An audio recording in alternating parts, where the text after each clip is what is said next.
This is Harry, but you may know him better on YouTube as the Beast of Ecom. What's popping, guys?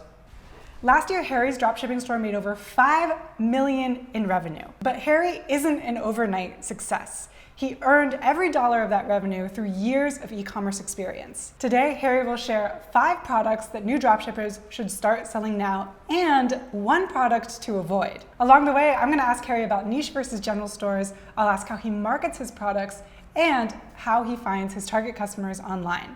You'll want to put Harry's advice into action ASAP. So take out a pen and paper and get ready to learn.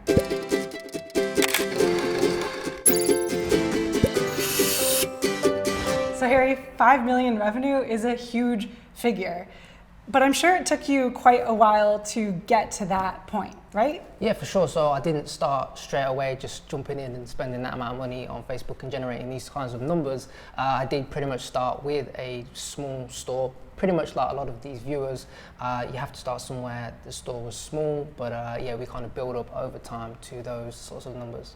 How did you get started with dropshipping in the first place? So I found out about dropshipping on a forum. You know, pretty much everyone probably watching this has Googled online how to make money online. So that's what I've done, and I came across a forum of this guy who'd made about $10,000 online dropshipping from AliExpress and using Shopify. I went through the whole thing and then thought it was a pretty cool thing it seemed easy at the time. So I kind of then done some research into it and started building my first store from there. Talk to me about that first store, because that's the stage where a lot of our viewers are at. How did that first store go? Did you make your first sale within a week of launching or what? No, so initially the first store didn't go to as I planned. You know, everyone kind of gets their first store, they get really excited, which I obviously done, went to bed thinking I was gonna make tons of money and which color Lamborghini I was gonna buy, but it didn't go that way. So I set the whole store up, and when I started to launch some adverts, I probably spent through about £800, which converted into about $1,000 or so, only just to generate 1 sale. Oh my gosh. Yeah, so it didn't go as I thought, and I didn't get the Lamborghini, of course, at that time. After a disappointment like that, how do you motivate yourself to continue? Why not just quit and save your money right there? It's because I always wanted to either be one of the two, and I've always kind of had like a small side hustle. So I knew that it was working because other people were getting the results. So I knew once I had that first sale, that was the validation that dropshipping works. That's all I needed. I just needed to get better as a person at dropshipping. So I knew that it was a platform that could work. I just needed to get better at things, and that was kind of where I wanted to be. I wanted to be doing those kind of screenshot numbers. So when I kind of failed, I just wanted to keep pushing forward because it was achievable. That's really interesting, because I know that there have been a lot of studies that show people who succeed, when something goes wrong, they don't blame external factors, they look at themselves. And I heard that in your response, how you saw that dropshipping worked and you figured the next step was working on yourself rather than blaming e-commerce for not working. Yeah, so I think it's important that you do, when things are working and other people are having successes of it, the platform or the models do work. You know, you just have to get better over time, and that very much just comes with experience of testing products and getting better over time. It's a gradual progression. Now tell me about your stores that have started to make you these multi-million-dollar figures. How have you scaled into stores like that? Yeah, so the first store was very much a smaller niche store, and then obviously I came across the general store, and that's what the stores that we're running now that go with the high revenue numbers are, general stores. So that's what we like to do, but we generally try to keep them only to like 4 to 5 niches maximum. And then we base them around that and find products that fit into those niches, and then we run adverts that way. Oh, so that's interesting. So you have a general store, but instead of focusing on 10 niches, you really choose only a couple. Yeah, so realistically, you only really need, a handful of niches to make money. You don't need to have 10 different niches. You can still make a lot of money just having 3 niches on your store, because a lot of people get, really caught up with picking a perfect niche. But once you have like 3 to 5 that you're really good at selling at, you can just stick to those ones and pick products around those niches. That's a completely unique model from other dropshippers we've talked to on this show. We've had, one product guys, niche store guys, but I haven't really heard anything like this. So I'm really excited to see how this dropshipping model works with how you choose products to sell. Cool. Are you ready to start talking about products? For sure. Let's get on with it.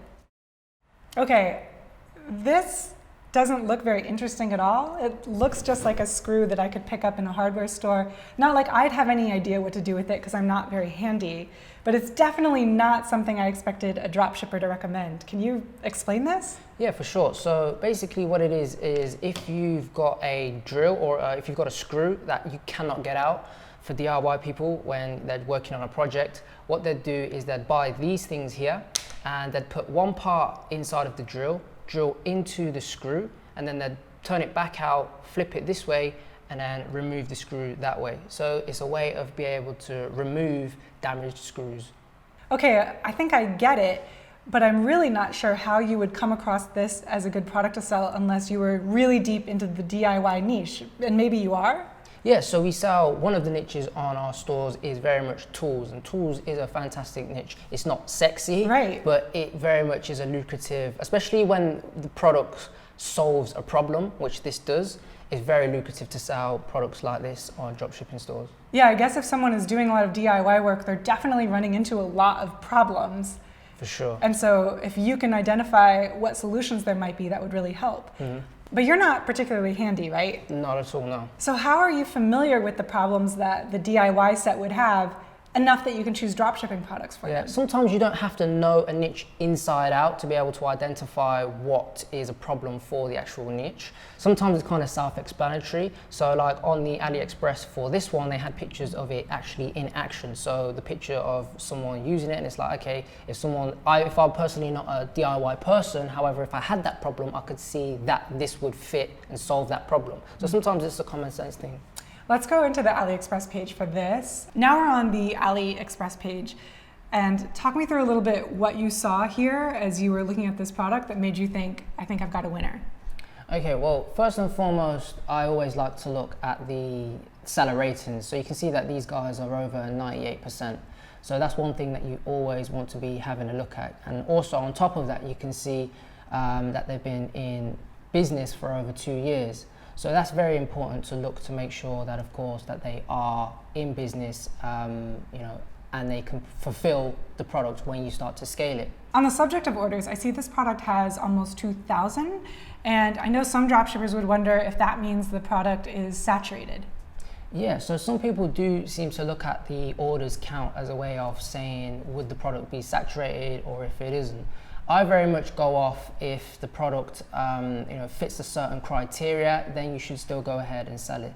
Now, if we checked on Facebook to see that this had loads of videos out there of loads of other people trying to still test this product, and they were from like 2016, then we might consider not trying to sell this product. However, if we had ones that were being launched quite recently, then we may want to give it a go. But it's all about the problem. It's all about the product fitting the criteria of it solving a problem. You can still sell the product. I see, and this definitely solves a problem. How did you discover this though? So this actual product came up on my Facebook feed, and that's one of the ways how we kind of find products from other dropshippers. I want to challenge you on that just a little bit when it comes to finding product ideas in your Facebook feed, because all I see in my Facebook feed is photos of friends getting married and having kids. So how can I hack my Facebook feed to feed me more dropshipping product ideas? Yeah, for sure. So what you're going to find is if you log into your Facebook account, generally every 3 to 5 posts there'll be some sort of advert there. Now if we're just scrolling down here, we can see that this is an advert from this store here, or this brand, or this company here. And what we want to be doing is checking out and just seeing how many views it's got. You can see the shares, comments and likes, so it stands out. So what we want to do is show Facebook that we're a purchaser, or we're more inclined to purchase this product, right? Okay. So first things first is what you want to do is you want to click on save. So we want to save the video, and then what we want to do is what you can do is like it. You can drop a comment if you really wanted to. What we want to do is we want to then click through onto the actual product, so we can click on the link. Oh wow, okay. So you can see here on this product that we're actually on the page now. So now it's just a case of sometimes dropshippers go to the actual product page, which is probably the best thing to do. Yeah. But what we want to do is just add something from this store to our cart, and of course then initiate the checkout. So if we just add it to our cart and just go to the shopping cart and then hit the checkout. This is really interesting because I thought if I just watched the adverts, that would be enough for Facebook to feed me more product ideas. But you're saying I need to go all the way through checkout. Yeah, go through the checkout. So what will happen is because this website will have a pixel on it and a Facebook pixel on it. If you get the Chrome extension, the Facebook Chrome extension, then it will show you the actual pixels. Wait, so you're telling me there's actually a Chrome extension that will let me know when a pixel is firing because of my activity? Yeah, for sure. So Facebook have a free Chrome app. It's called the Facebook Pixel Helper. And if you install that and have it on your Chrome, then you'll be able to see what pixels you're firing for on each page. Let's do that now. Okay, so I should go to the Chrome App Store probably, or just search. So if you type in Facebook Pixel Helper, okay. And here's the Chrome extension here. Maybe just add to Chrome. And you can see there it has been added to Chrome. Mm-hmm. So now if we go back to this store. Aha, look at that. It's got little notifications. You can see there that we've got the page view. And if we go down to a specific product,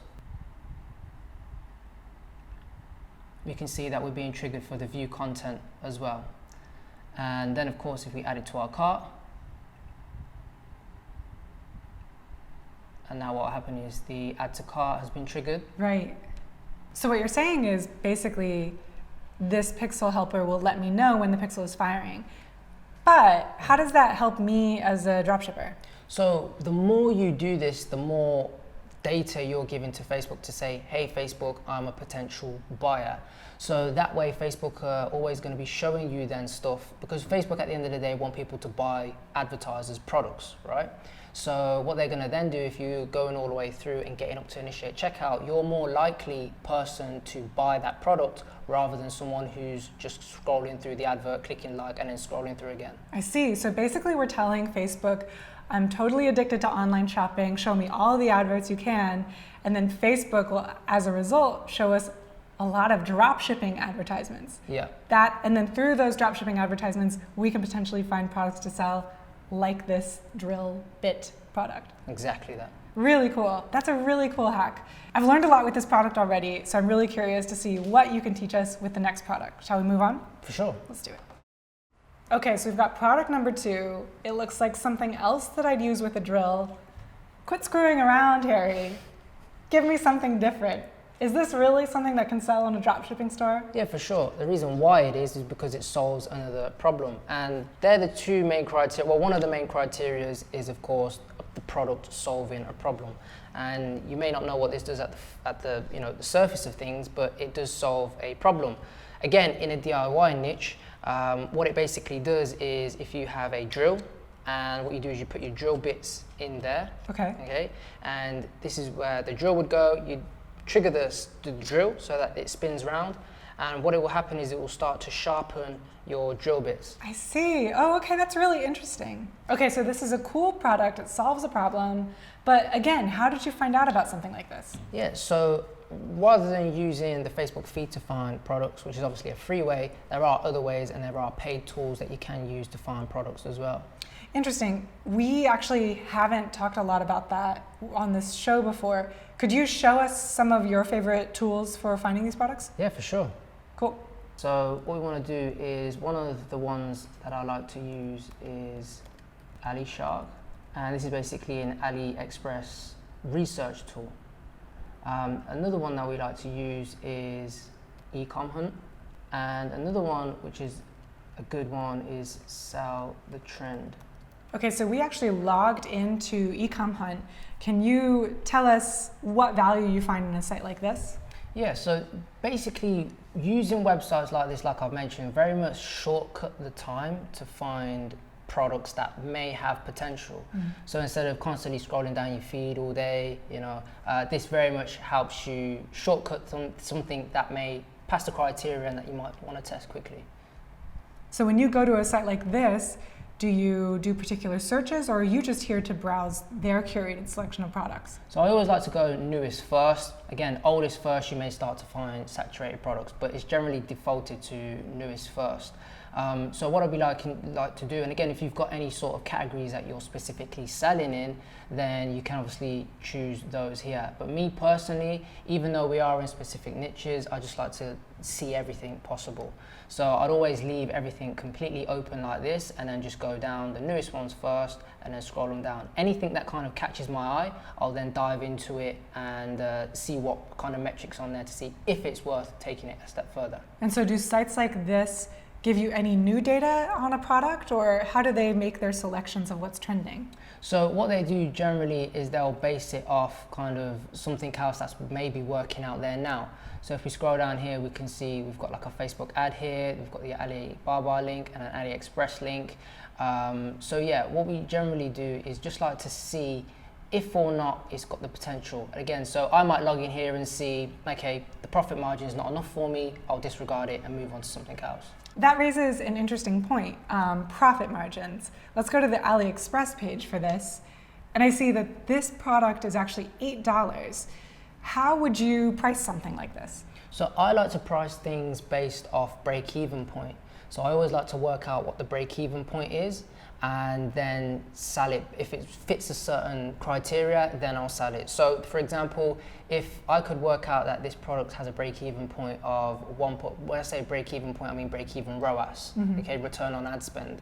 So if the break-even return on ad spend is like 1.5 to 1.7, then I'll test it. If it's higher than 1.7, then it's going to be very hard to stay profitable and break even.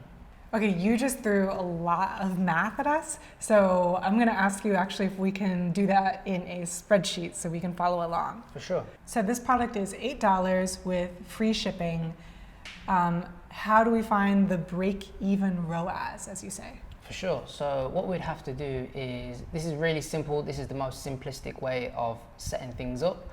So we've got COGS, which stands for cost of goods, and then we've got our selling price, which whatever we want to sell it at, which is going to give us our net profit. Of course, there may be fees in there. Whatever your fees are, it's going to variable, so you can stick that in there. But then it's going to work out this break-even ROAS here. Okay, so what we're doing here is we're plugging in this information. So our cost of goods there are 8 plus or minus any sort of shipping in there. And then when it comes to selling price, I generally like to go off what I think I can get for it and what other stores are selling it for. So with something like this, we've just put in, for example, $19.99, which is a very reasonable amount of price. You can add shipping. That there gives us this number here, which is obviously 8 take away that. And then we get our break-even ROAS. So you can see here, this is 1.67, which would be something that would be worth testing. What did you say the range was again for the break-even ROAS? So 1.5 to 1.7.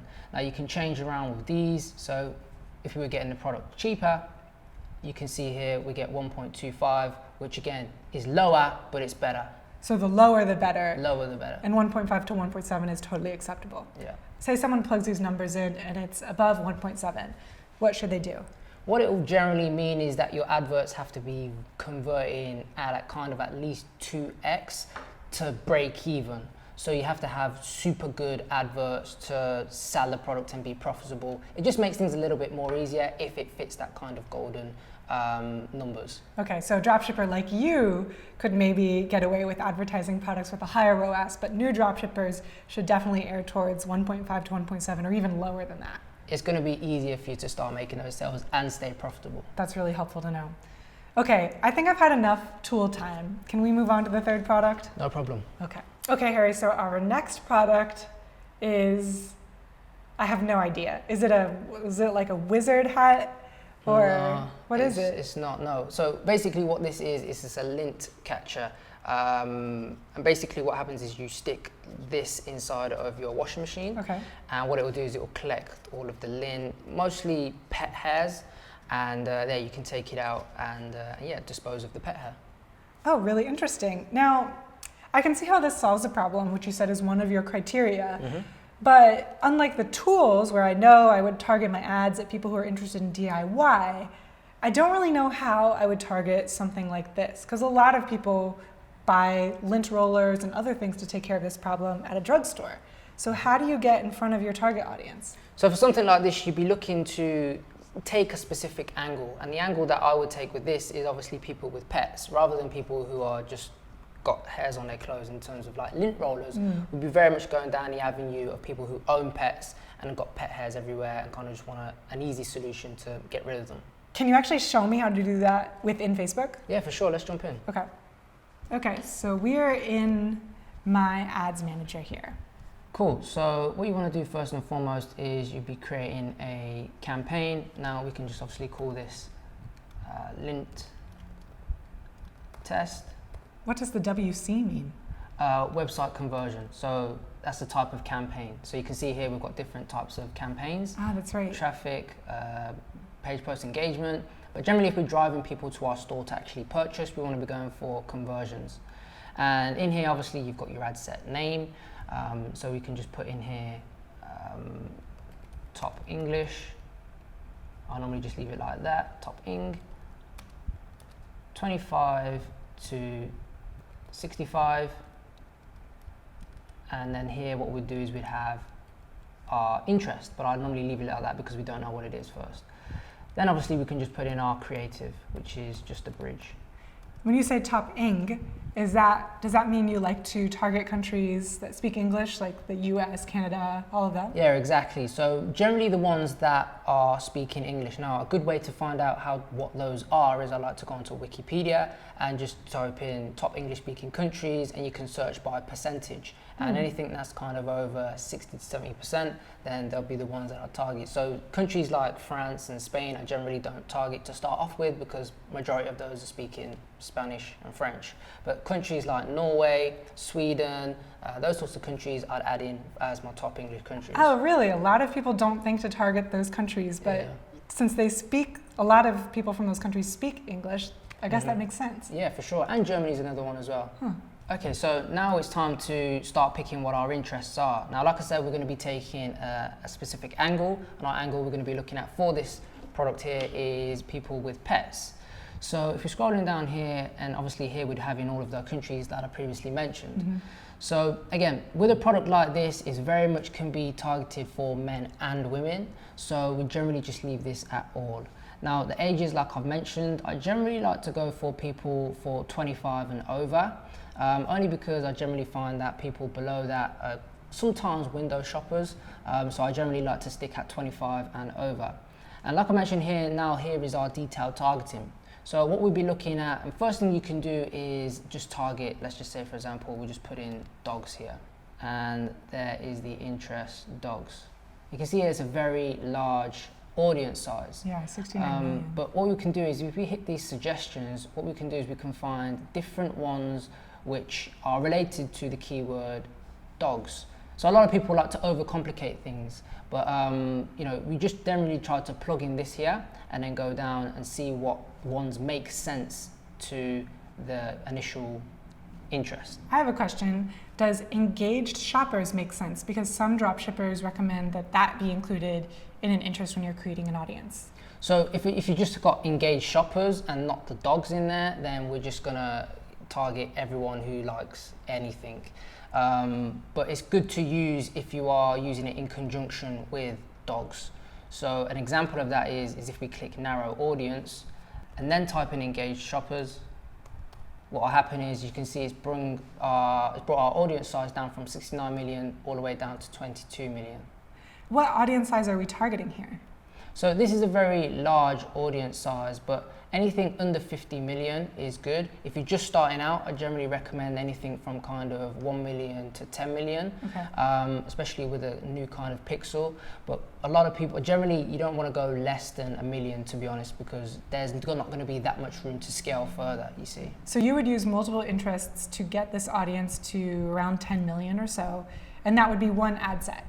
So we'd have one interest per ad set. Ah, okay. Only one interest, and that way you can split test which out of those are working. So an example of that would be we would have dogs in this one, and then we may have dog training in another ad set, and then we may have dog food in another ad set, and then run our adverts like that and see which out of those 3 ad sets are giving us the sales. Would you do narrowing within those interests or just the interests, even though that gives us a 69 million audience? If it was over 50 million, I like to at least flex down. Okay. Yeah. So it's as simple as that. Choosing dogs as an interest and testing it against maybe another interest like dogs at home.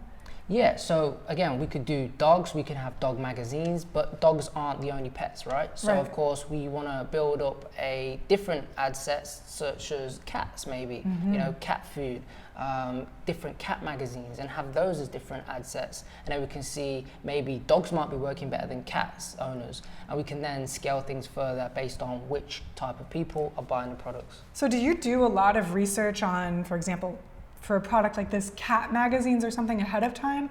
Or do you prefer to just think of a few things ahead of time and test them? So I generally like to go after suggestions on Facebook, mainly because Facebook want you to make money, and that way they know the affinity scores rather than taking up a lot of time and going into audience insights and stuff like that. So this is very much just a case of building up different ad sets, testing them out, because it's very much at test stage, and then we can go further and do a little bit more research going forward. Okay, but on the subject of advertising costs, when we were calculating that ROAS, we didn't have a line in there for advertising costs. Is that something that we need to add in there? So you can just work things out based off that break-even ROAS. And that very much is a very important metric. So if you've got anything that you've been selling before, we can have a look and analyze and see, if it done any good or if it didn't. Yeah, okay, so I do. I have a reusable straw store that I had, and I don't think the ads did too well, but let's get your take on it. Cool. Okay, so as you can see, I ran a couple of different ads here, and then only one of them has a ROAS.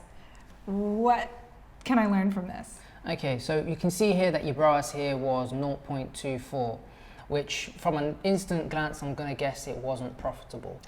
Right, because if the cost per purchase was $63, I can tell you I was selling this for $14.99. Okay, so right away off the bat, this wasn't profitable. But if we were to work this out and do a live example, then we can have a look on AliExpress for the product. So you can see it's 3.17, and if we see if there's any e-packet, so there is. So we can round that up and say that's about 3 plus 2, we can call it $5. $5, okay, cool. So if we put this at $5 and you were selling it for $14.99, you can see here that your net profit was $9.99, but you needed a break-even ROAS of 1.5. So you need to make 1.5 to be able to break even on a product, right? You can see that yours is 0.25, so you're below 1.5, meaning you're losing money. If you logged in here and this was 1.7, then you'd be making money.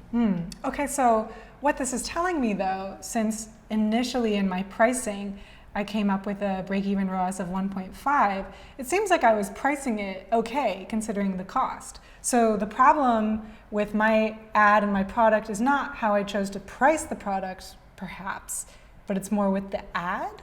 So it'd be more with the advert, yeah. So I mean, we can always mess around with this and say, okay, we want to sell it for $19.99, but you can see that your break-even ROAS has dropped. However, would you really get $19.99 for that small thing? Is it really worth it? Sometimes you have to take that into consideration, but very much it will be on the ad front whether or not that would be profitable or not.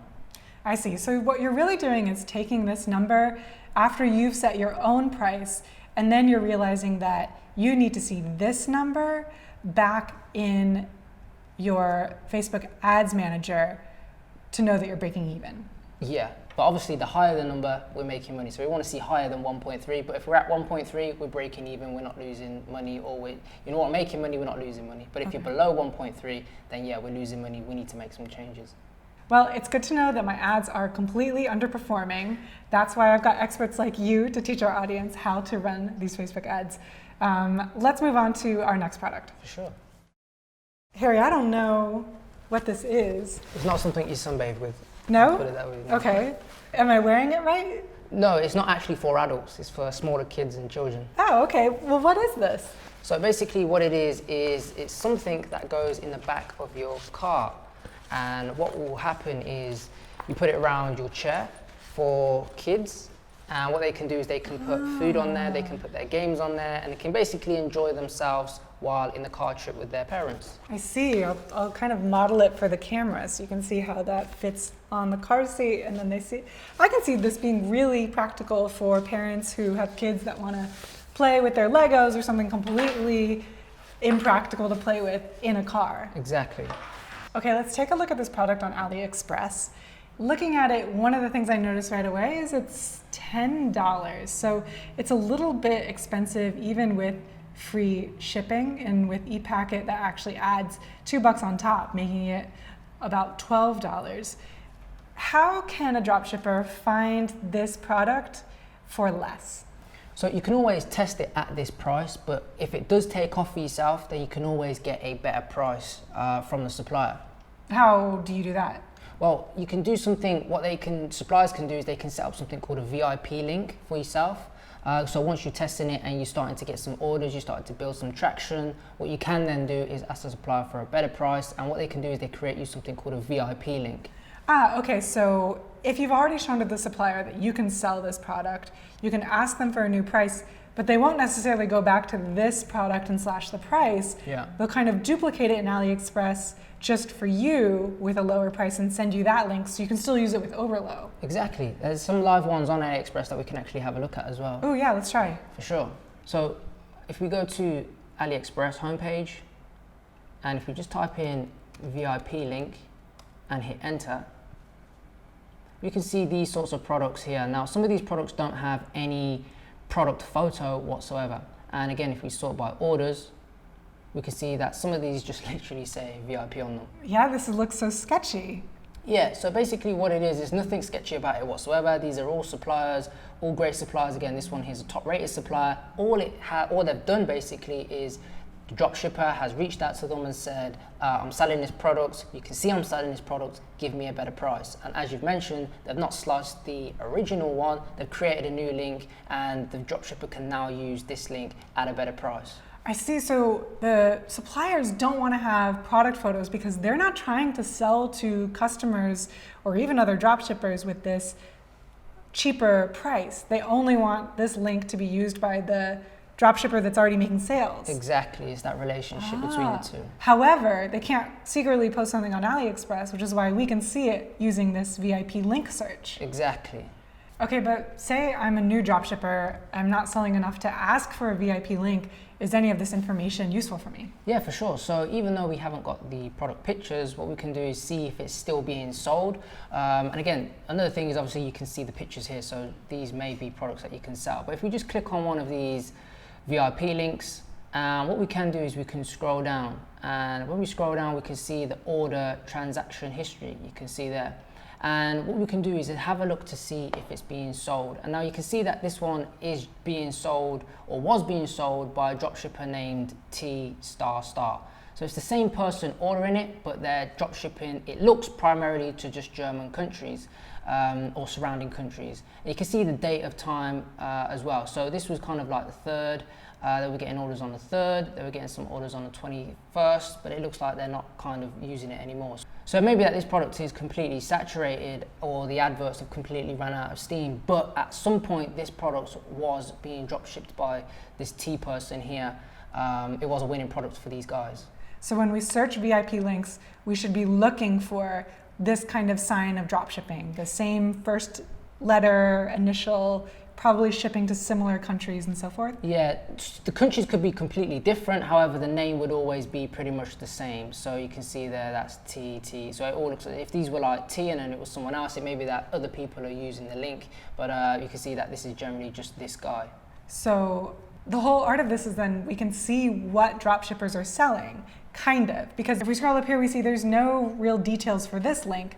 But with that hint that you just gave us, we can look and we can see, okay, a bear stuffed doll elephant, we can see another bear stuffed, and we can see more products. So it sounds like if a dropshipper used your VIP link search and then browsed for recognizable products, they could potentially find a product that is doing well with another dropshipping store. Yeah, it's just another tool in the arsenal to use. Yeah, I'm really curious about these reusable coffee pods, wondering, here we go. N from Mexico and F from Brazil. Looks like we've got 2 dropshippers selling these reusable pods. So that would give me the idea as a new dropshipper that, hey, if it's selling well enough for them that they can ask for this VIP link, maybe I could try selling it. Most definitely. Really cool. Before we move on to product number 5, I know you have a product to share that dropshippers actually shouldn't sell. So can we talk about that for a second? Yeah, for sure. All right, what is this, another drill bit or something? No, this is actually a watermelon slicer, believe it or not. So what you would do was, I've not got a watermelon here, but basically you'd slice up your watermelon and then you'd run it along it, and what it would do is it would cut it into very fine pieces, and then all you can do then is just empty it out into your bowl, ready to eat. Okay. This seems like something that would sell because it's summer. I know a lot of people want to slice up watermelon so it's easier to eat. So I'm really confused as to why you're recommending dropshippers not sell this. Well, the reason why not to sell this product is not because of the actual product itself, but generally down to the trend. So it would be a case of this is no longer something that is kind of had its time and now passed. Okay, how can people find that out? Well, we can use something called Google Trends. I've heard about Google Trends, but whenever I hear about Google Trends, it's a good thing. It's a way to find things that are trending. So can you show me how to find things that are not trending or how to see those warning signs? Well, yeah, so if we literally type in watermelon slicer, and if we type in worldwide, over the past 12 months, we can see that this product was very much a viral product, something that went viral and now is dying off. So we can see here recently this year when it went viral, it made someone a lot of money if they caught it on this sort of trend.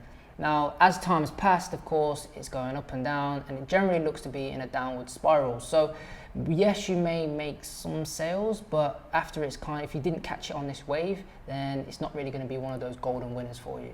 Do you think that this might be a seasonal product? Do you think there's a chance that it comes back? Well, one thing we can do is if we just search for the last 5 years and see that there's no kind of consistency in the spikes.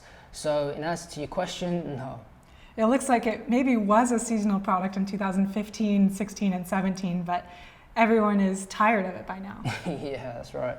So say you're looking for a product and you see a chart like this, what do? Do you just start back from ground zero trying to find another product idea? So it will be, like I mentioned, you can try and sell it, but my advice would be not to sell it, only because it's a very trending product that has kind of had its time that has passed. So selling these kind of products may get you 1 or 2 sales, but it's never going to be one of those products that will kind of make you the $1,000, $5,000 days, unless you caught it at the right time.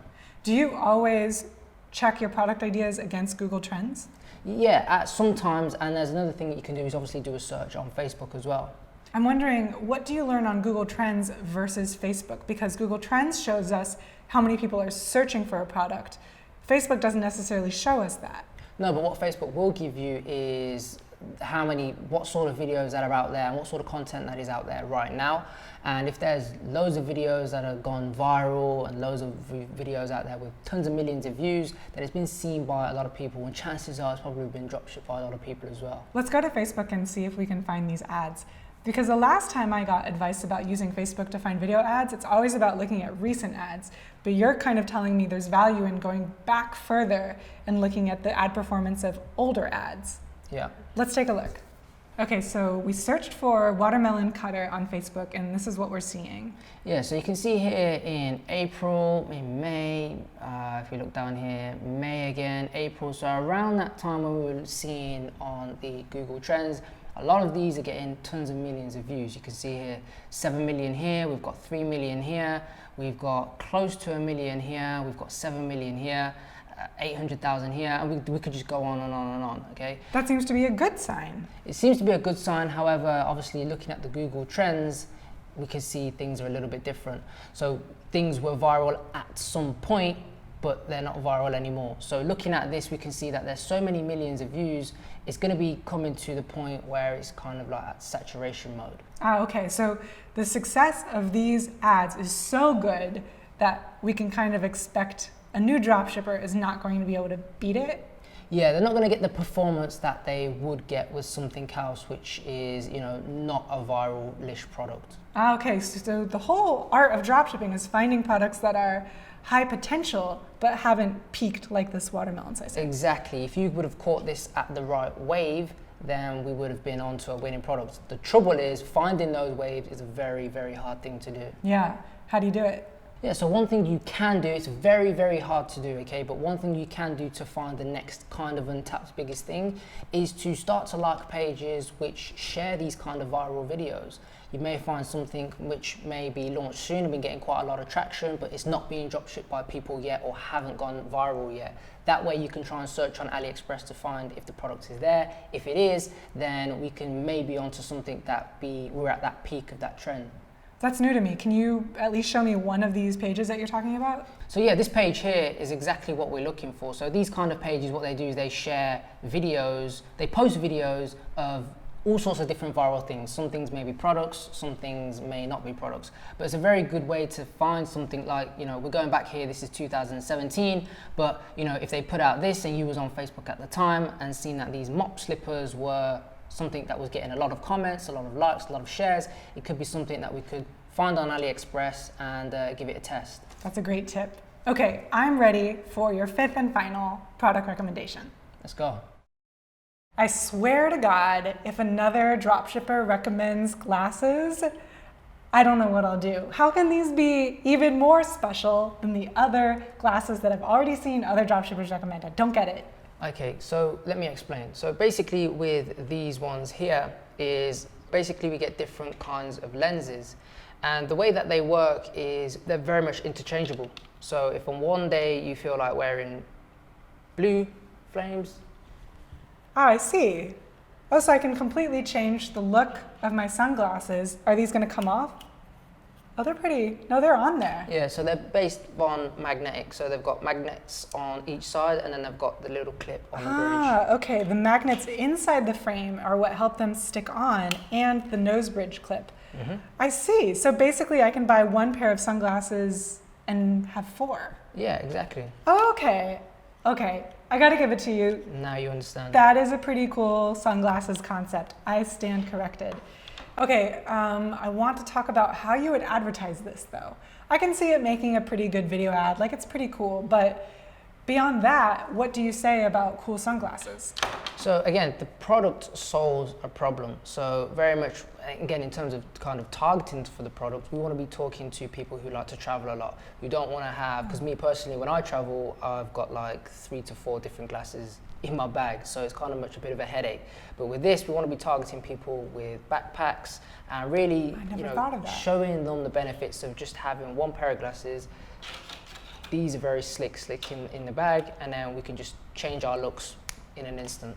Okay, so I can see how this solves a problem for travelers, but I still don't know how I would call that out in an ad. Yeah, so first thing we need to do is, because we're going to generally with this product, we're going to be going down the angle of backpackers, people who are constantly traveling. Mm-hmm. So what we want to do first and foremost is with the ad copy is call them out straight away. So, hey, do you love backpacking? Or hey, do you love to travel? And then with our ad copy, we very much want to be talking about the benefits of the product. So remember, they're not having to travel with 3 to 4 different pairs of glasses to change their look. And then we need a strong call to action to then get them to click on the link. So a lot of people tend to put out there on their adverts is like, you know, get 50% off today, or, you know, limited stock, those sorts of things on their adverts. But me, I generally try to just stick to the attention first, benefits, and then the call to action. So then what is your call to action? So the call to action is generally really simple, such as order here or get yours here. Oh, as that's simple as that with, yeah, so that would be it. Because remember, all we're trying to do is just get people to click on our ad page. That is it. Okay, so the 3 things to have is call out your audience, be specific, describe the benefits and the problem that the product solves, and then a really low-key call to action. Bingo. And that will drive people to the product page. Harry, it's been great having you on the show. I loved all your advice, especially that VIP link hack. It's so cool. Before I let you go, one question. What is one piece of advice you would give new dropshippers? Okay, so what I would say is just stay in your lane. And what I generally mean by that is just stay focused to what you're currently doing and just show up every single day. It's very easy to get distracted by what other people are doing. Sometimes, you know, they may be doing better results than you, but at the end of the day, it doesn't matter. It's a marathon, it's not a race. You'll get there. Just turn up every single day and just stay in your lane. That's awesome advice. And also, if people want to follow up with you, how can they do that? Yeah, best place is probably on my YouTube channel. I drop nothing but value bombs. So yeah, make sure you check it out. It's Beast of Ecom on YouTube. Fantastic. Thanks so much again for joining us. And to everyone out there, until next time, learn often, market better, And sell more.